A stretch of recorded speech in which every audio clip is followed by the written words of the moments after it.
Showbiz couple na sina Janine Gutierrez at Jericho Rosales. Magsisettle down na? Ang bilis ngang kumalat ng balitang naghahanap na daw ng future home si Jericho Rosales na ngayon ay boyfriend ni Janine.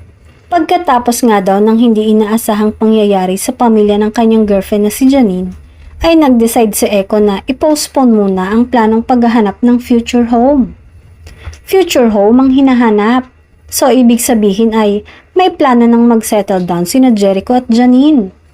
Medyo tahimik nga sila nitong mga nakaraang buwan at hindi masyado nagpo-post ng kanilang mga ganap pera lang sa mga projects na magkasama sila.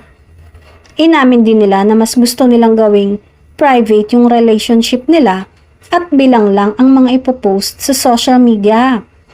Kaya pala medyo nalimitahan ang pagpo-post ng dalawa ng kanilang mga sweet moments.